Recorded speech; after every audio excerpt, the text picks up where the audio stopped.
আসসালামু আলাইকুম রহমতুল্লাহ। Dear learners, এখন তোমাদের ডুয়েট এবং জব প্রিপারেশনের গুরুত্বপূর্ণ আলোচনা রেজোনান্স বই থেকে 5 নম্বর ম্যাথ অথবা 5 নম্বর সার্কিট। 5 নম্বর সার্কিটে দেখো, এখানে মিক্সড সার্কিট, সিরিজ প্যারালাল মিলে যে সার্কিট, এটাকে বলা হয় মিক্সড সার্কিট। তো মিক্সড সার্কিটের কোশ্চেন দেখো, Q for question, IT equal what, I for current, T for total, IT for total current. Total current এই সার্কিটের মধ্যে কত প্রবাহিত হবে, এই যে এটা যদি আমাদের ভোল্টেজ সোর্স, এখান থেকে আমার যে কারেন্টটা যাবে এটাকে বলা হয় টোটাল কারেন্ট। এই টোটাল কারেন্টটা মান বের করতে হবে। এখানে 4টা 5 6টা শাখা আছে, 20 30 15 10 30 3। এই শাখাগুলোর মান দেওয়া আছে, আমাকে এখান থেকে মোট কারেন্ট বের করতে হবে। আচ্ছা, আমরা এখন সমাধানে আসি। খুবই সহজ একটা সার্কিট, খুব একটা ইম্পর্টেন্ট না, তবে নিজেকে ক্লিয়ার করার জন্য, বেসিক ক্লিয়ার করার জন্য সার্কিটটা প্রয়োজন।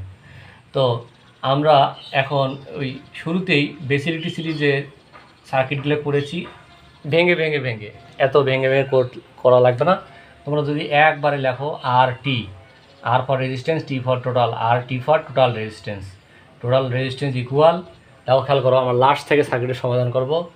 20 15 10 তিনটে আছে সিরিজে, তাহলে 20 প্লাস 15 প্লাস 10, তার সাথে প্যারালালে আছে 10, প্যারালালে আছে 30, তাই এই প্যারালাল চিহ্ন দিতে হবে 30। তার সাথে আবার সিরিজে আছে 20 এবং 3, সেকেন্ড ব্র্যাকেট দিতে পারো, যোগ 20 প্লাস 3। এটা তোমরা একবারে ক্যালকুলেটরের সাহায্যে সমাধান করবে। আমি সায়েন্টিফিক ক্যালকুলেটর দিয়ে তোমাদেরকে দেখিয়েছি কীভাবে প্যারালাল এবং সিরিজগুলো একবারে করে। যদি না পেয়ে থাকো, আমার ফেসবুক আইডিতে এই ভিডিও দেওয়া আছে, দেখে নেবে। আমার ইউটিউব চ্যানেলও আইডিতে দেওয়া আছে, how to calculate parallel term by calculator, সুন্দরভাবে দেওয়া আছে, দেখে নেবে। তো এটার মোট রেজিস্ট্যান্স যদি আমরা বের করি, তাহলে এটা আসবে আমার 41 ওহম।